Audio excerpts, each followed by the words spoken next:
So for those of you that don't know me, my name is Rich Ganim. I hail from the wonderful city of Cleveland, Ohio. And I have been in the business for 14 years. And I've had the value, or I've had the privilege of leading three really large real estate offices, two for a national franchise and one for a large independent. I've been a productivity coach. I have a sales team here in Cleveland. I'm also licensed in the wonderful Sunshine State. So I have dual licenses that are active, that are producing. In my career, I have sold about $100 million in real estate over the last 14 years. And I don't say that to brag. I just say that because I want to provide some context to you, because it's not about me. It's about what we get to do and how we get to serve. So I want to thank you for being here. It's a nice, I'm in my basement this morning, and when I looked out the window as I was walking down, it was nice and rainy. So at least being down here, I don't actually get to see the lovely weather that we get in Cleveland.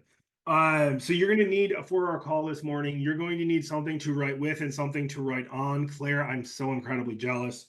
Something to write with and something to write on. And I'm going to start this morning in my notes. I'm going to start with some effects that the NAR settlement can have on listing agents. Let's start with some of the effects that NAR can have on listing agents. And as we go through this, guys, I want you to know that you might disagree with me on some of this, and that's okay. You might disagree with me. You might get mad at me. And again, that's okay. I don't know if all of these are true. I don't know if any of these will even happen. But these are just things that after a 4-day mastermind with some of the brightest people in our industry, these are what we came up with. We came up with 7 effects to the listing agent, 10 effects to the buyer's agent, and 22 solutions. And I'm going to share those with you this morning. So let's start with the effects that this could have on a listing agent.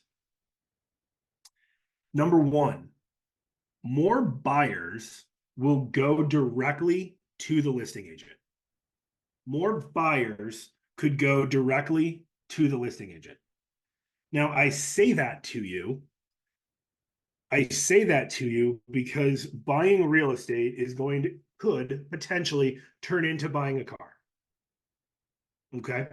Buying real estate could potentially turn into buying a car, where you go directly to the listing agent, you go directly to the car dealership, right? Number 2, on effects this can have on a listing agent, is that for sale by owner and expired opportunities are going to increase. For sale by owner and expired opportunities are going to increase. The reason for that is there are going to be a lot of people that are just going to take a listing and that aren't going to be strong enough to do it the right way.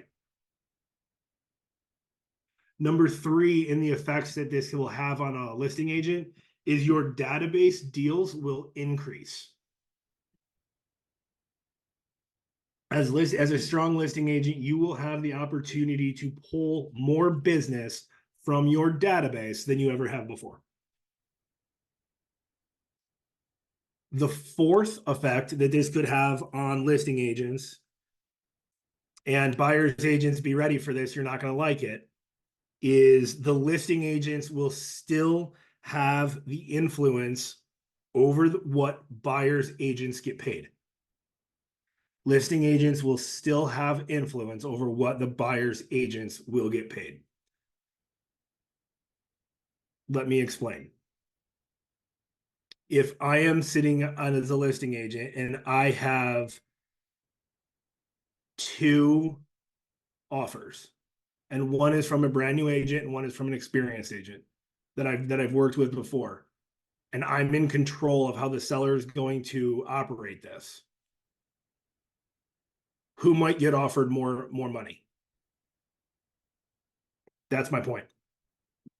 The fifth way that this has an effect on the listing agent, I don't know if it's positive or negative. Listing agents, you will have the ability to sell your listings at your open house. You will have the ability to sell your listings at your open house. Strong listing agents, number 6, Strong listing agents will have a better opportunity to build their teams and their networks if they choose to build a listing first model. If they choose to build a listing first model. And the seventh thing, and you're already starting to see this with homes.com, and you're going to start to see this even more with Zillow as they change their platform and Realtor as they change their platform, because they're going to have to adapt. You're going to go back to my listing, my lead, and listing agents are going to have more reason than ever to work with their leads.